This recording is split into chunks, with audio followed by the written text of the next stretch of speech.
right. Hey, Vikings fans. Welcome into another episode of the Skol Hop. I'm Evan. I'm Austin. We're just a couple of dudes from Iowa. We like talking about the Vikings and drinking beer. Yeah, we do. But before we can do any of that, we got to say thank you to our sponsors, Big Top Ventures. If you're looking to take a trip to an all-inclusive in Mexico or Jamaica, go ahead and we'll put their email address down below. Go ahead and send an email just kind of saying you're looking for pricing and maybe dates you're looking for. Their email address is bigtopventuresllc@gmail.com. Just send them a quick email. They'll get back to you really quick, like honestly, like annoyingly fast, maybe within minutes. Kind of give you a quote or maybe ask you exactly what you're looking for and then give you a quote. But you should be surprised with the pricing they're able to give you. They've been great sponsors for us for a while now. We should probably know exactly how long they've been going with us. We could go back and figure it out. Yeah. I don't have a number off the top of my head, but it's a number that we could find. Yeah. I feel like it was during the 23 season that we started. So it's been quite a while. Yeah. Probably pushing. We'll be pushing the year mark. We'll say when we've been a full year partner with Big Top Ventures. But either way, they're great. Send them an email. They'll work with you, and you can go to an all-inclusive in Mexico or Jamaica. There you go. We also need to mention really quick before we do anything else. You've probably heard if you've listened to us in the past handful of weeks, but in case you haven't, we are up for several awards. Yeah, three of them, I think. Yeah. At the Iowa Podcast Awards coming up September 15th. So we're going to put another link below here to a website, iowapodcastawards.com/vote. Mm-hmm. And we would covet your votes for the People's Choice Award. That's one of the 3 awards that we are currently in the running for. Mm-hmm. We're also in the running for the Emerging Podcast Award and the Best Sports Podcast Award. Yes, I think you nailed it right there. Yep. And in addition to those 3 awards that we're in the running for, we get the privilege of recording an episode live at the Iowa Podcast Awards. So we will be recording episode, I think it's 58. Yeah, I think so. Episode 58 live from Cedar Rapids, Iowa, at the Iowa Podcast Awards. So when you listen to us for episode 58, that will be a live episode. It's also week 2 of the regular season. Yeah. And we've got the 3:00 slot. So we're going to be like pulling out our phones and seeing how the end of the 49ers game turns out. Yeah, I don't know what I hope for more. Like a quick run-heavy game where it ends at like 2:45, so we're all ready to go. Or if I just hope it's a double overtime game where our entire 45-minute slot is just us live reacting to the Vikings game happening, hopefully being really excited. But I don't know. Either way, it'll be exciting. What'll probably end up happening is the first couple of minutes of our time slot will be the last couple of minutes of the Vikings game, and hopefully we get to be super pumped. And I'm hoping there's a crowd. We can get them really excited and be really excited about a 2-0 Vikings at that point. But we'll see if that's... Wouldn't that be nice? That'd be amazing. I don't think either of us on our pick'ems predicted that, but it would be really cool. I actually think the 49ers game might be my lock to lose. It is your lock to lose, and I have it as a loss too. We both have them winning week 1 at New York at the Giants. Yeah, okay. And we both have them losing against the Niners at home. So. Oh, okay. Well, hey, that brings up kind of another point that we haven't talked about. We're going to do our Purple Punishment segment, which we need to finalize like probably tonight or whatever. But theoretically, we should be doing that segment during the live episode. You are correct. And again, to go over our upcoming Purple Punishment segment, we're going to be taking our season-long picks that we made a couple episodes ago. Yep. Episode, I think, 53 or something is maybe 51 when we made those picks. We're going to be taking those picks, and regardless of a Vikings win or a loss, if Evan or I get our pick, whether we pick them to win or lose, if we get that wrong, then we'll be spinning a virtual wheel of punishments that we will do right on that episode. I think we probably maybe need to plan a specific punishment to have prepared for the podcast awards if either of us get that wrong. It sounds like if one of us gets it wrong, we both get it wrong, right? We both pick the Vikings to lose. Yeah, so if the way I envisioned it working, on-air production meeting. Yeah, let's go. We can establish rules. Let's say we both pick that they will lose, and the Vikings end up winning the game. then we both have to spin the wheel. Yes. Now, if we have different picks and one of us is correct, but the other one is incorrect, then only the one that's incorrect spins the wheel. Correct. Yeah. So if both of us are incorrect, yes, we spin the wheel, Yep. both of us. If only one of us is incorrect, yeah. and if both of us are correct, then we neither of us have wheel. to spin the wheel.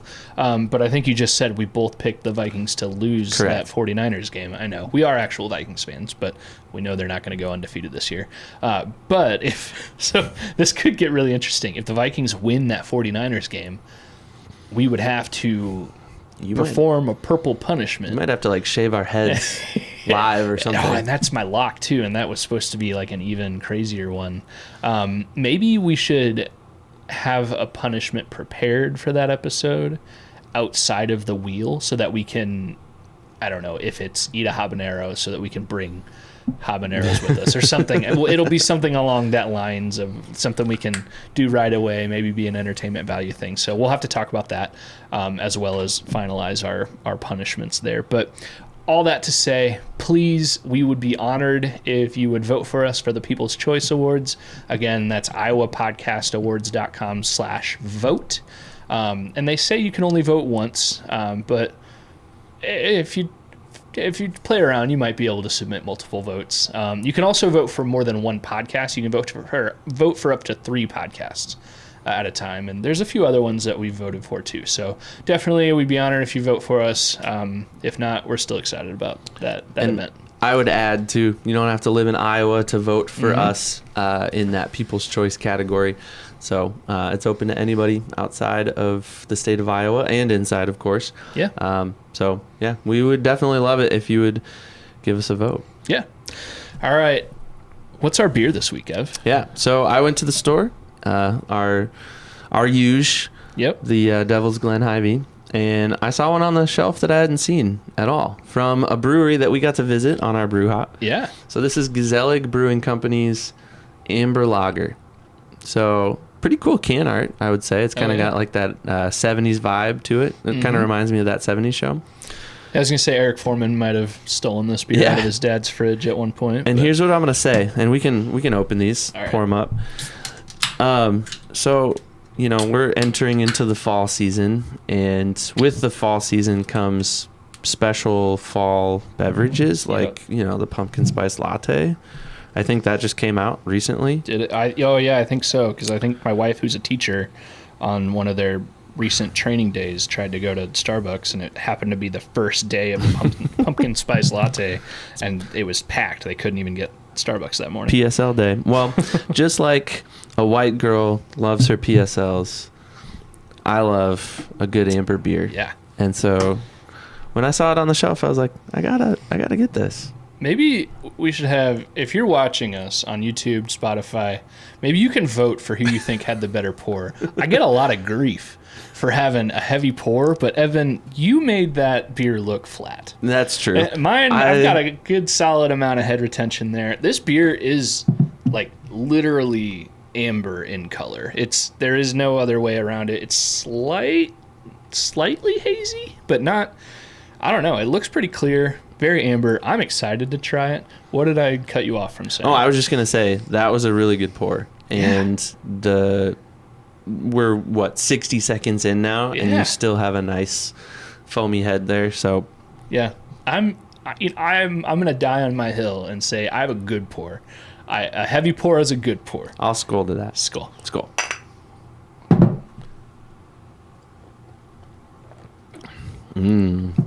I like that. So I'll read the description quick. They say on the can, we are resurrecting this once endangered beer style pulled straight from the 70s with its nice biscuit and caramel malt base.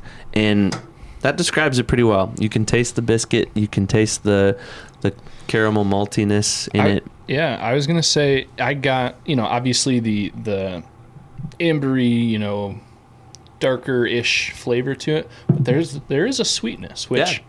I think that's the caramelized sweetness that you're getting. Shocking. I like this one a lot. You're the amber guy. I'm the IPA guy, but I think we both appreciate all types of beer. I like it. I cut you off again. What are your thoughts?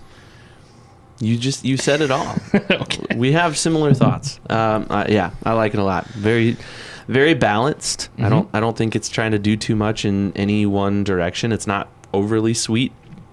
It's not overly malty. It's good. It's a solid beer, and I like a beer that doesn't try to do too much. Exactly. I would think both of us, while we're fans of kind of beers going a little crazy and doing something different, we like beers. Like solid, different categories. This is a solid amber. This is a solid beer. I like it a lot. I think it does kind of remind, the can art is, it's a good representation of what's in this beer. It's kind of, if you can imagine what that beer looks like just from looking on the can or what it tastes like, you're probably pretty right. I don't know. It's good. I forget his name, but the dad on that 70s show. Red Foreman. Red, there you go.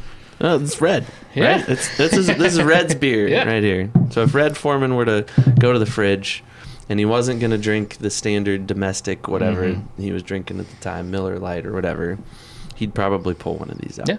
So. Good job, Gezellig. I've never had a bad Gezellig beer, but yeah, this one is better than I thought. And it's 6%, which is, not too much, not too little.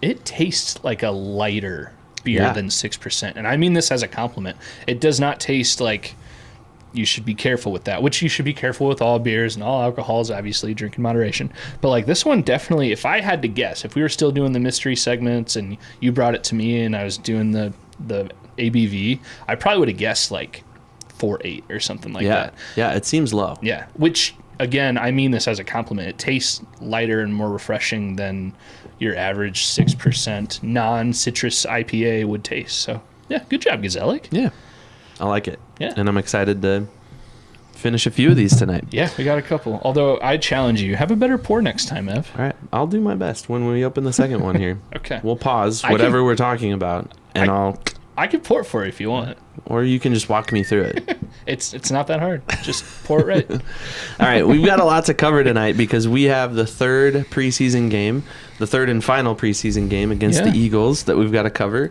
And we've got a nice little article from Dustin Baker to kind of recap some of the things, some of the highlights from that game. And then today at 3 p.m., 4 p.m., sometime this afternoon. It was 4 Eastern. 4 Eastern, yeah, so 3 o'clock. 3 o'clock our time, Central Time, was Cutdown. So every team had to get down to their 53-man roster. Yeah. So kind of a big day. A lot of players that we've seen play in those preseason games, some players that we've seen play for the Vikings for a few years now, are no longer on the roster. Yeah. This might be a little preposterous to say, but you could argue today is more important than draft day. Yeah. It's the day that teams, at least the initial 53-man roster, is set for each team. Now, what goes along with that is there's a whole another day of waivers, and something like 1,000 players just became available to every team because they were just released from their current team. So there's going to be other moves. Teams are going to pick up guys that were cut, and then they'll have to cut guys that they initially kept. So we'll kind of talk about that too, but today and the next probably 2 days are pretty big in forming that first week roster and seeing how you look the whole season. It's an earthquake that sends shockwaves kind of in several different directions and across the entire league too. So let's cover the preseason game first. Let's just kind of hit some of the highlights there. We actually got to watch kind of watch together. It was on. It was on in the background. We had it on your phone while we were doing a little Skol Hop business meeting and had some lunch together, which was nice. What were some of your highlights from the game? So kind of to remember everything that went on, we went to our favorite Vikings website, vikingsterritory.com, and as they always do after each Vikings game, they had a nice quick snap reaction article about that game. So going off some of the points they wrote down, plus our own feedback, I think it was a good game overall. Obviously, they won, but preseason doesn't matter. This is the first season that KOC has won any preseason game. He never won all three. Yeah, and the Vikings didn't win one in Zimmer's last year. So it's been a handful of years since the Vikings have won a preseason game. again, it doesn't matter. You're not trying to win in preseason. You're trying to win a play in preseason or see how guys look in different spots. But it is nice to see a win. Some of the points that I think it was Dustin Baker that wrote that snap reaction article on VikingsTerritory.com. Some of the points he pointed out that Tristan Jackson, he's actually probably pretty good. He scored in each preseason game, which is no small feat. And as a receiver, again, the whole caveat of preseason is if you look good, who cares? You're only going against fourth stringers and guys who won't be in the NFL. But if you look bad, then, oh my gosh, you're the worst. But Tristan Jackson, he looked good. And, I mean, he caught the ball when he was supposed to. And, I mean, it's not always... it's just you and the ball when you're trying to catch the ball. So he caught the ball. He scored in each preseason game. He seems to have carved a role out for him on the team, and as we'll talk later, he made the 53-man roster. We can be excited about Tristan Jackson right now. Yeah, I think another interesting thing was, and I think maybe Dustin put this at number 3 in his article because it has to do with quarterback 3. Sure.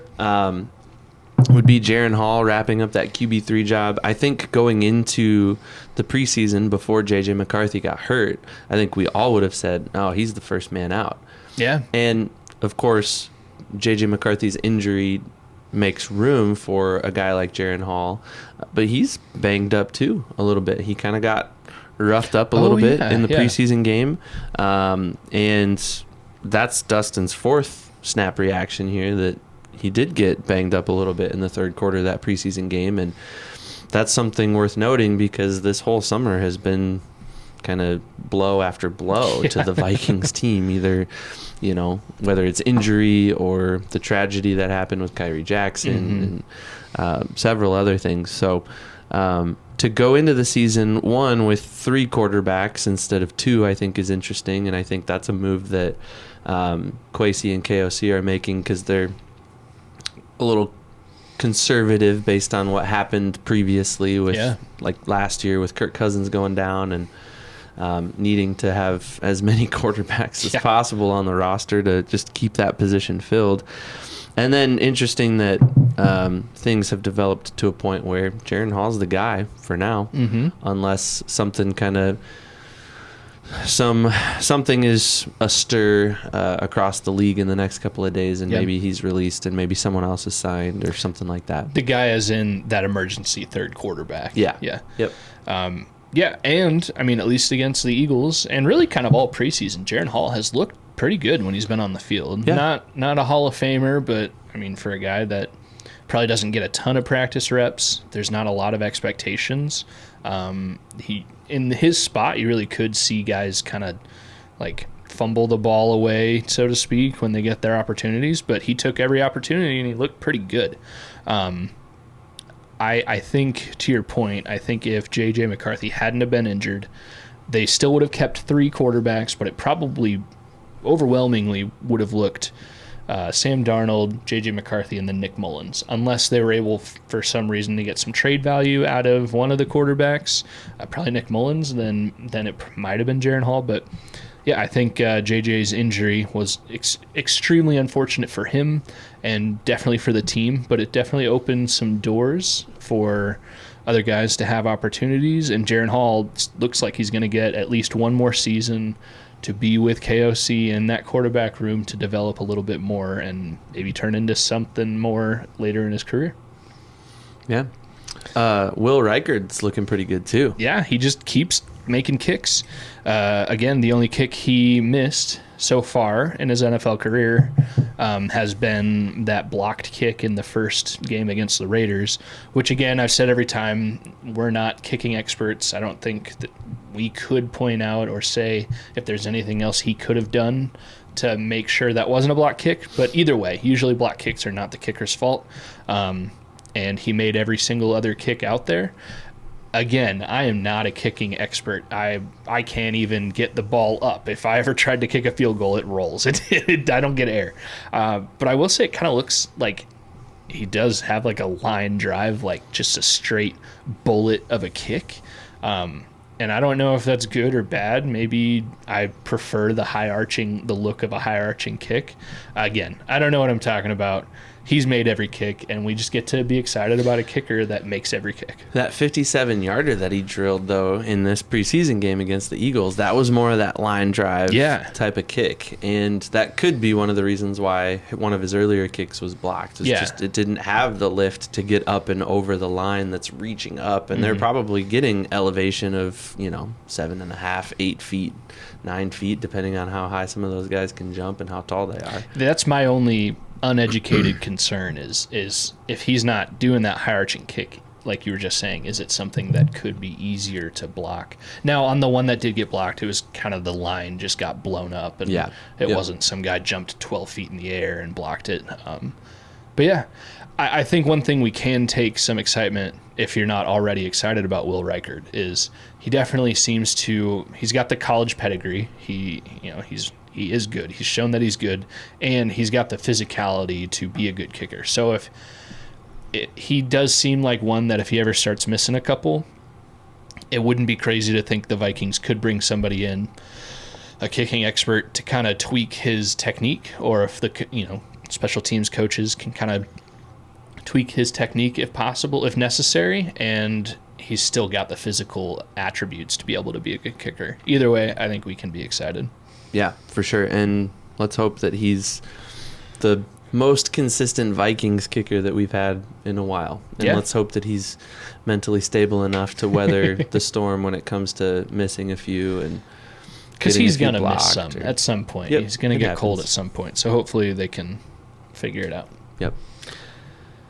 All right. I guess that one of the last points I wrote down from this article was Levi Drake Rodriguez. He still continues to look good. I mean, he's not the next coming of Aaron Donald. Nobody is.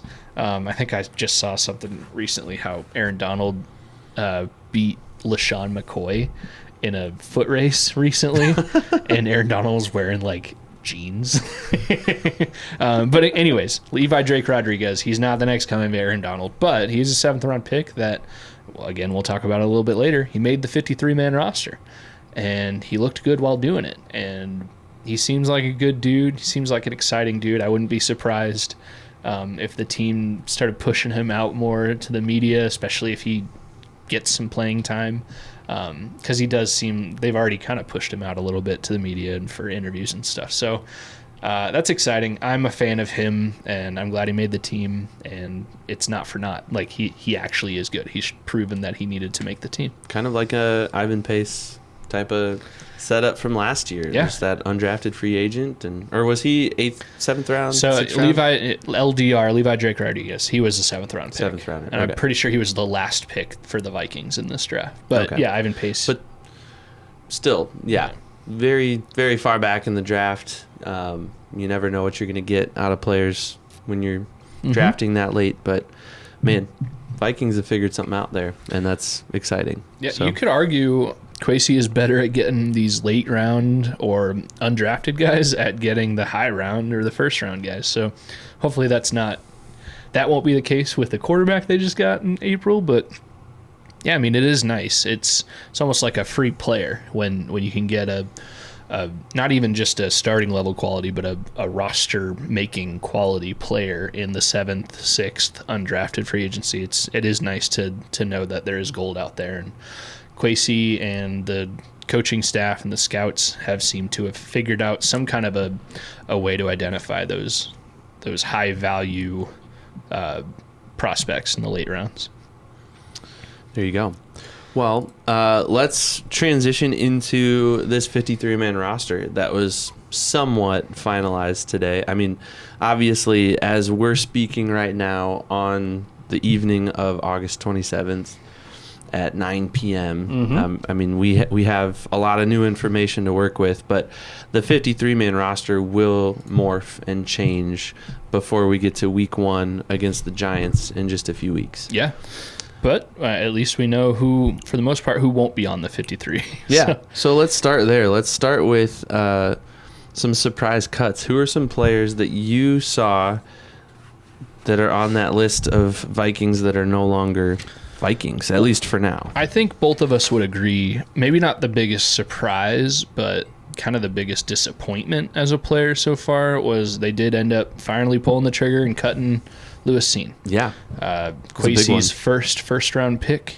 And he had a pretty big injury in his rookie year, but we hadn't seen anything from him before that injury, and I just couldn't figure out other words to say other than that. And he just never really did anything to get opportunities to get on the field. You could argue the safety position is one of the strongest on the team, but when guys like Cam Bynum and Josh Metellus really flourish into starting quality players, it really doesn't give anybody an opportunity, let alone kind of a disappointing rookie or young player. I saw a tweet somewhere this afternoon that basically just said it was time. It was time for both Lewis Seen and the Vikings. It was time for player and organization to just officially separate themselves. The Vikings need to move on and allow those guys to flourish, and Lewis Seen needs to move on to give himself better opportunities to find success elsewhere. Obviously, the safety room is crowded in Minnesota right now, and that's not a good spot for him to be if he wants playing time and wants a long-term contract. So, and while I think Lewis Seen not panning out, and to that matter, Andrew Booth, neither of them really panned out to be anything good for the Vikings. Neither of them are Vikings anymore. I think that is a huge negative on Kwesi. But a small silver lining to both of those is that Kwesi did have the cojones to man up and say, you know what, not working. I don't care if you're a first or second round pick.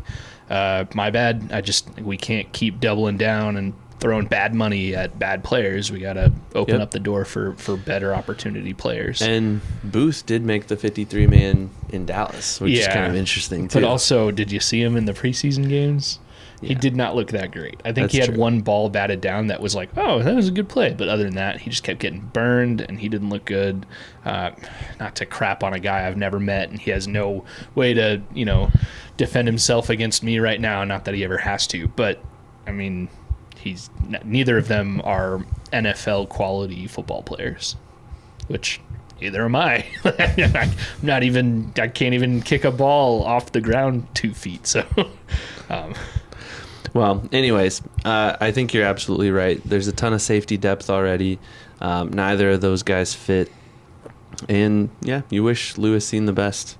And just like Andrew Booth, Lewis Seen will be on a roster probably in the next couple of days. He'll at least get one more shot. I mean, being a first-round pick does get you a long leash, even if your first team cuts that leash. So somebody will pick him up, and who knows? Maybe he just needed a different kind of coach or a different scheme. I don't know. Lewis Seen, he's obviously physically gifted. There's a reason he was a first-round pick.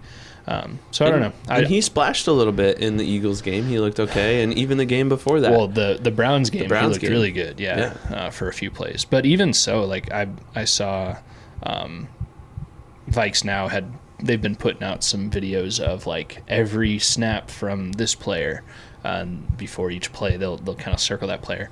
Outside of the couple of splash plays for Lewis Seen, he did a lot of walk in, and then the play would end, and he'd kind of jog away. And that's the nature of the safety position too. It's a safety, valve in the back end of the defense. But he didn't look like an elite player. He's not the magnet to the ball like Harrison Smith or Josh Metellus. Cam Bynum. But Evan, who is your biggest surprise cut? I think in addition to Lewis Seen, which is surprising in some ways, but also not surprising, Kene Nwangwu is one of those where you're just like, wow, this guy's been on the team for a few years now. Kind of seemed like he had established himself well in the kick return role and running back 3. And I felt like he had a pretty strong preseason. He looked really good. I think the biggest knock on him is pass protection. He's just a little undersized and doesn't excel in that area. But, man, he's got a lot of natural speed, a lot of downhill speed. He gets free. Probably not going to catch him.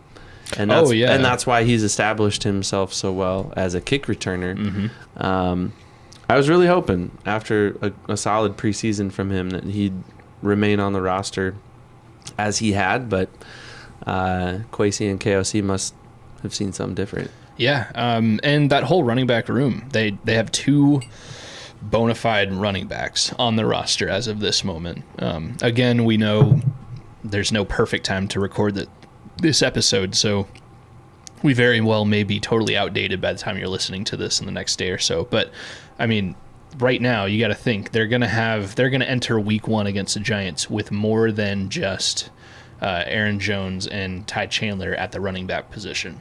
The only caveat to that is I think you get a lot more contract flexibility if you sign a guy after week 1.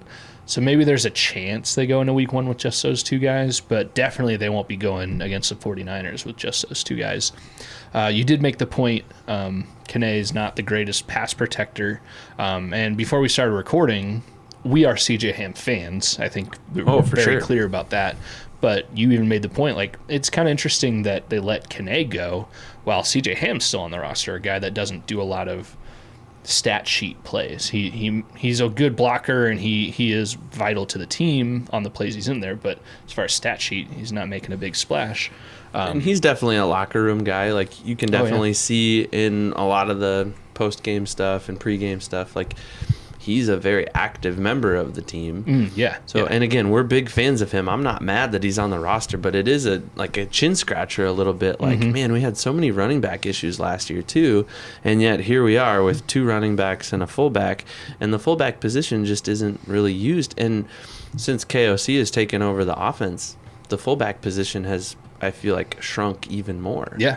Now, the caveat to that is the Vikings website, their official website, the article that they put out kind of announcing the 53-man roster, or the initial 53-man roster by Craig Peters, when he lists out that CJ Ham made the team, he had a little sentence here that, you know, some of the good things he did, but he also highlighted that he helped out with pass protection and third downs last season and really throughout his career.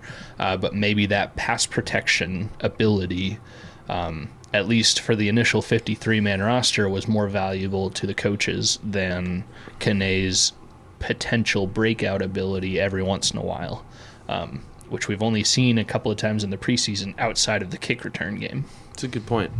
We're going to interrupt, and we're going to pour another beer. Yeah. And you can judge me on my pour. You ready? All right. So what's the strategy? Just tell me. Just do it right. I don't know. Just pour your beer right. Just like that. That's what you told me to do. Not like a heavy pour. Like, I mean, you're going to get where you need to go with that, but it's going to take you a lot longer. If you're watching this, please pull us up on YouTube. This looks like a root beer float. It does. I mean, that's the best foam you've had. I don't know. You just gotta pour it right. Oh, and now I just spilled over the top. You got paper towels, don't you? I do, somewhere. Oh, man. Or wipes. I've got wipes. There you go. Clorox wipes. Not a sponsor. You know, Yet. It's really hard to be an NFL running back. It's also apparently really hard to have a good beer pour. So, just do it right, Ev. I don't know. I'll keep working on it. Yeah, plenty of practice. There's always another beer. I would like to point out that this one of mine was better than yours. Yeah, I also didn't spill all over the Skol Man Center, though. Well, at least I clean up my messes. All right, well, Kene Nwangwu was your surprise cut. My surprise cut, which ultimately isn't a huge world-breaking surprise, I understand that, but for me it was a little surprising, was that Bo Richter didn't make the squad. Yeah, that was interesting. You know, mini sure. J.J. Watt definitely seemed like a good guy, which, yeah, being a good guy does not automatically give you a roster spot in the NFL. But he also made some splashy plays. Kind of slowed down after the Raiders game, but still didn't completely disappear. And I know his position group, that outside linebacker group, is a very crowded position group for the Vikings right now. We could list out everybody. We don't have to, but it would have been hard for him to make the team over some of the other guys. And I guess for me, yeah, it is a little surprising that he he couldn't beat out some of the other guys. He looked the part for a minute. Can we just take a minute to appreciate how awesome it would have been to have him on the team and be able to like talk about like, okay, on the Richter scale, how awesome was that? Well, so the dream's not dead because I do expect him, unless some other team snipes him up and signs him to their 53-man roster, I would fully expect the Vikings to keep him around on the practice squad, which, I mean, guys can get elevated to game day rosters from the practice squad. You can, if you're on any practice squad, you can be signed to any team at any moment, so they could be signing him to the 53 anytime. But I would bet money that we have not seen the last of Bo Richter in Minnesota, and that the only reason we wouldn't is if somebody else sniped him. A couple other names on the cut list that maybe aren't as surprising as Kene or Bo Richter. Dallas Gant. Yeah, he seemed to be doing really well. He seemed to have a really good preseason. He has been waived as of today. And Robert Tonyan was another name, kind of a splashy signing, kind of made the rounds through the NFC North. I know you were a little like, nah, he's probably not as great as we think he is. He's one of my least surprised cuts. I don't, especially when he got hurt pretty early on. I just didn't expect him really to make the team. I thought he was just like a quick, like, we need to fill this tight end room. TJ's not going to be there. Let's get some guys that, I mean, Tonyan, he's had some success in the NFL. Yep. Obviously, the 1 year he had 10 or 11 touchdowns with the Packers, but really that's it. Like, it hasn't really done anything else. But I know a lot of people were excited about Tonyan. They've seen him do some things. I wish I would have bet on that. I don't know if I could have anywhere, but I would have made money saying he wouldn't have made the team. Yeah, I guess Deshaun Jones, I'm hoping to see him back, the wide receiver, hoping to see him back on the practice squad. The team obviously liked him a lot. They gave him one of the bigger guarantees for undrafted free agents, not only for just the Vikings, but for everyone around the league. Yeah, I don't know. I agree with Dallas Gant. I think we'll see him again on the practice squad. And Andre Carter, he made the team last year, but which leads me to believe he might be another practice squad signee. There you go. All right, what about your surprise, like, non-cut or a player that made the team that you're like, yeah, that's we kind of already talked about CJ Ham a little bit. Like, yeah, we're glad he's on the team, but it is kind of interesting that the Vikings prioritized a fullback / special teams specialist over some other positions. Yeah, so I guess this kind of doesn't count, but it's the best I can really do. For me at this point, it is Dalton Risner. Sure. I mean, you signed him, and he was surprisingly available for the second year in a row, pretty deep into free agency. But you signed him to next to nothing, which was surprising in itself. And then we all just expected him to be listed right there as a starter at left guard, and he never really said he was taking first string reps in practice, definitely not in any games. I think he's been low-key injured, as evidenced by he's on the injured reserve right now, which is why this kind of doesn't count, because he's on the team, but he's not on the 53-man roster because he was placed on injured reserve. Now he's one of the ones that is designated to return, so he has to miss 4 games. But if he's healthy after those 4 games, he can come back onto the 53-man roster. But I don't know, maybe he's just had this injury and the Vikings have known about it, and that's why they were able to get him for so cheap. And that's why he hasn't really been doing anything all offseason that we've seen or heard about. And then obviously he's not, healthy on the 53-man roster right now. So I guess because of the injury, it's not as surprising, but during the whole offseason, it's like, why is he here if you're not using him, especially after he won the starting job last year? And you kind of helped clarify this for me, because I guess I didn't really fully understand before we started recording tonight. But so players like Dalton Risner and TJ Hawkinson, and I think, Gabriel Murphy, those guys they have kind of like injury designations. Gabriel Murphy and Dalton Risner are IR, designated to return, and then TJ is on like a pre-season PUP list, right? Physically unable to perform. So all of those guys have the opportunity to come back and play. And if and when they do come back, they would displace someone else from the 53-man. So they currently don't count towards the 53-man roster. And let's say TJ Hawkinson comes back, we would expect him to. That means that likely Nick Muse or Johnny Munt is the lowest man on the totem pole, and they get bumped to the practice squad, or they get cut from the team or whatever, and TJ steps into that tight end 1 role. Yep. So it is interesting, as you were saying, coming back to Reisner, that he's still kind of around. He doesn't necessarily count towards the 53-man roster, but the Vikings haven't completely severed ties with him either. Yeah. And that gives me hope that hopefully he'll come back and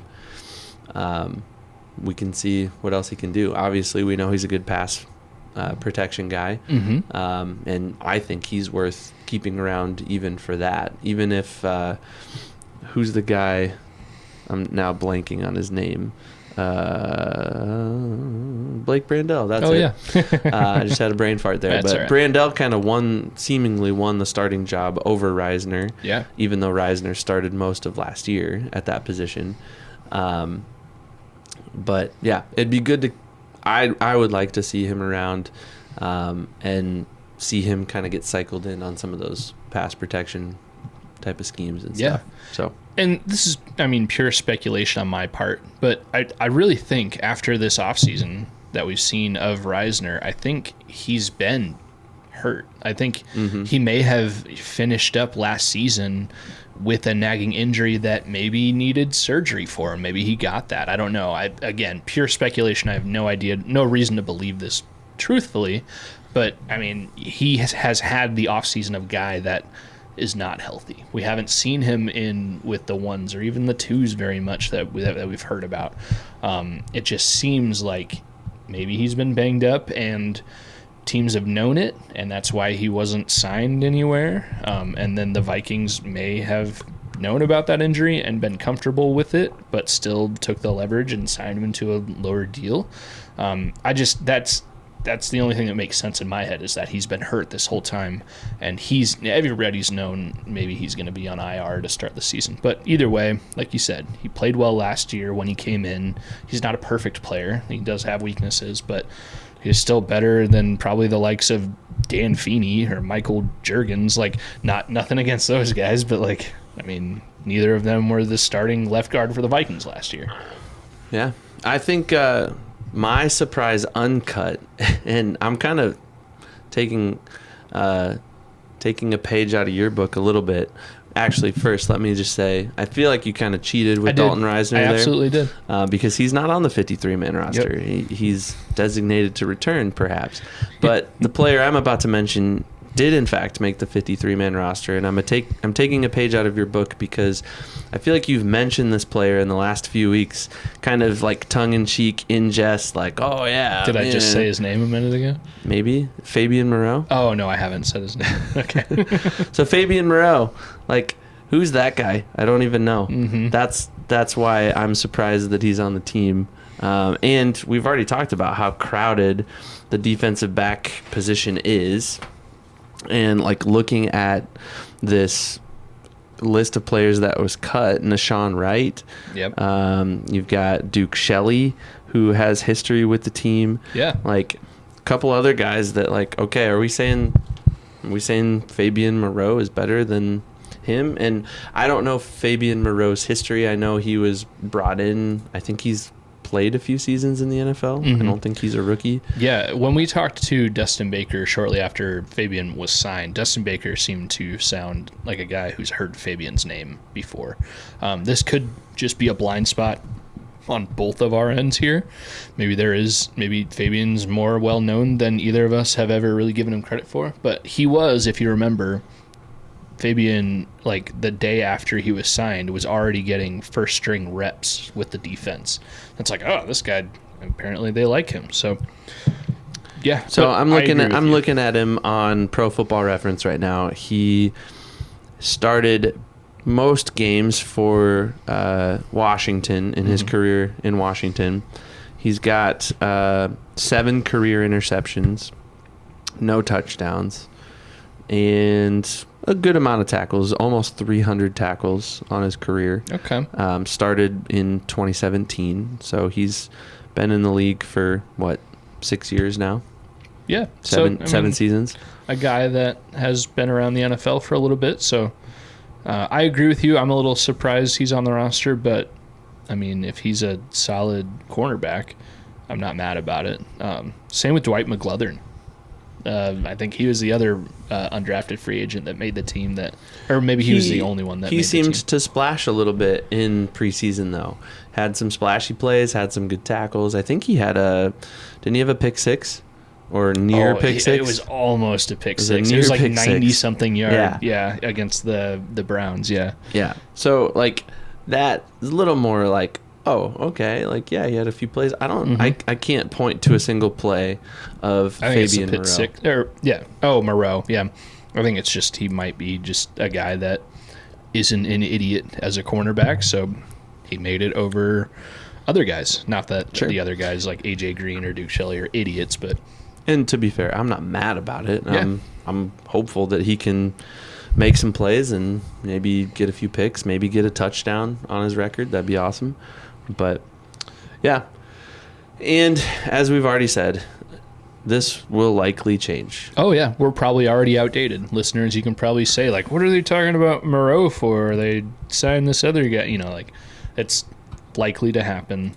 But it probably won't change a whole lot. They're not going to sign 15 other guys.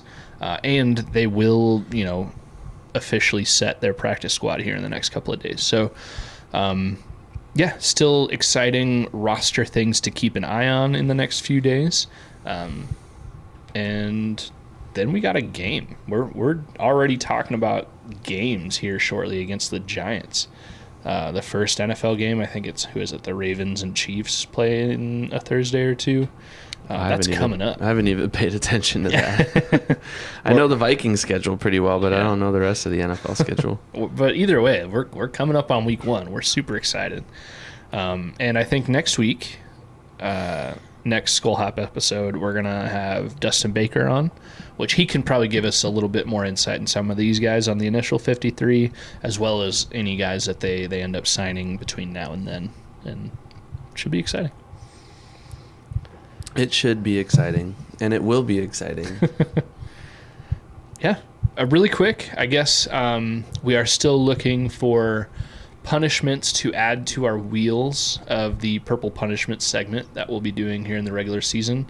We have a few good ideas, probably at least half of the wheels filled with decent ideas. But if you have any ideas, listeners or watchers, let us know. Something that we could do right away. Nothing crazy like tattoo your face or something like that, but something along the lines of eat a habanero or shave your head or something. I don't know. Something we could do that isn't detrimental to our health or safety. Yeah, take it easy on us, and we have full authority to say no. Oh, yeah, we are the decision makers. But let us know. There's got to be something you can think of that we haven't. But I'm really excited about that segment. I think it'll be a lot of fun. Like, the goal is to have fun with it and maybe laugh at each other. But, yeah, I'm excited for that one. It'll add some entertainment value for sure. Yeah. How could they reach out to us, Ev? Yeah, hit us up pretty much anywhere. We've got email, theskolhop@gmail.com. Yep. We're on pretty much all the socials, everywhere. Although we pretty much stick to some of the basic ones. We're on Twitter quite a bit, Instagram, Facebook. We post a lot of stuff there as of recently. Somebody I was talking to not terribly long ago found out that I'm on a podcast, and they were like, "Oh, how can I find you?" And I was like, "Honestly, just Google the Skol Hop." Yeah. And they did. It's like, "Oh, I see everything. I see all your socials and your website and everything." So yeah, just Google the Skol Hop. Yeah, we're out there. We're there to be found. Mm-hmm. So yeah, we'll interact with you. Absolutely. I guess the next part of that little sentiment. So you do a great job managing our socials. If you leave us a comment, if you tweet at us, if you mention us in a comment on Facebook, Instagram, even on TikTok, we're out there too. Yeah. Post some stuff over there. Yeah, reach out to us, say hello, give us your thoughts or opinions on anything that we've talked about. Yeah. Good, bad, in between. We can handle it. Little experiment too. Let us know where you're listening, because I never know where people, if you're listening to us or watching us, where are you listening? Because we do kind of post everything everywhere, like even Facebook, we segment stuff out. Like, let us know. Give us a comment or something. Say, hey, I'm listening or watching on blah blah blah. So that'll be interesting to see. Where, as in what platform? Yeah, exactly. Yeah. Where, not like, oh, I'm in the Caribbean. No, like. Give us your exact location. No, please don't do that. Please don't give anyone your location on the internet. Give us your coordinates. Evan, stop. But no, like what platform you're on? Spotify, YouTube, Facebook, anything. So yeah, Twitter /X. Yeah, that'll be interesting to see. That would be fun. And we'll be going live for a few games of the Vikings season this year. We talked about it. We looked at 3, 4, 5 games we'll be going live for, so that's exciting. Yeah, trying to think of everything to hit before we give our final thoughts on our beer. We just need football to start, man. Yeah, I'm so excited. I'm ready. Even though this season kind of has like a, I don't know. It has a little bit of a fog over it right now. Yeah. But hey, they could turn it around. They could make this something special. Yeah, you never know. I mean, nobody would have thought Case Keenum would have taken the Vikings as far as he did. I'm not saying the Vikings should sign Case Keenum right now, but but you never know. The NFL is such a league of parity, so that's why it's exciting. Yeah, I wouldn't be mad if Case Keenum came back. I mean, I don't know. Just in a backup role or something. I think he's on IR right now. I think the Texans put him on injured reserve. Oh, interesting. Evan, what are your thoughts on this beer? I really like it. I would get this again. In fact, I would get this a lot of times. Gezellig, you make a good beer. Your amber lager is great. I like the can art. It's very 70s-esque. And I just like amber beers. Just like our wives like pumpkin spice lattes. I gravitate towards a beer like this. And I like it because it's just... the contrast to a pumpkin spice latte is this doesn't try to do too much. It's not over the top. It's not this like crazy special thing that you can only get at one particular point in the year. Now, I like amber beers all the time, but as we kind of get into the fall season, like this is my jam. Yeah. This is it right here. Evan, this is a safe space. You can be honest. We all know you love pumpkin spice lattes. I've probably had like 1 or 2 in my life. But I think you know me well enough to know that if I'm going to go to a coffee shop, I'm going to get plain black coffee. That's true. And I know you well enough to know that you're probably going to do the same. Yeah, if they don't have plain black coffee, I'm not even going to get water there. Like, I'm just going to leave. But I agree with you. This is a beer's beer. It's a good amber beer. Maybe it's the can art influencing me, but it does kind of make me feel like the 70s, you know, like we need to have some shag carpet, you know, Rudy on the TV or something. But it's a good beer. I like it a lot. Gezellig, I don't know why I'm always surprised at how good the beers are because they're always good. But Gezellig, you make a good product. I'm glad to have one of your beers every time we are, and I'm really glad that we were able to go there during the brew hop. Yeah. Yeah, I don't think there's anything else I can say about this beer. Try it. Definitely give it a try if you haven't before. I think we got to skol it up, and we got to get out of here. Great beer. Best episode yet. Skol. Skol.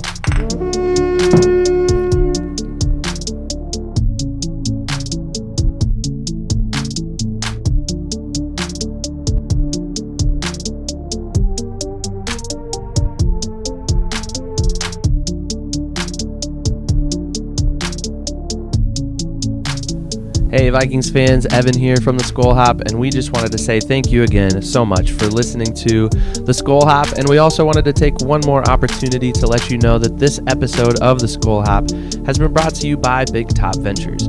If you're considering taking an all-inclusive trip to either Mexico or Jamaica, reach out to our friends at Big Top Ventures at bigtopventuresllc@gmail.com. Once again, that's bigtopventuresllc@gmail.com.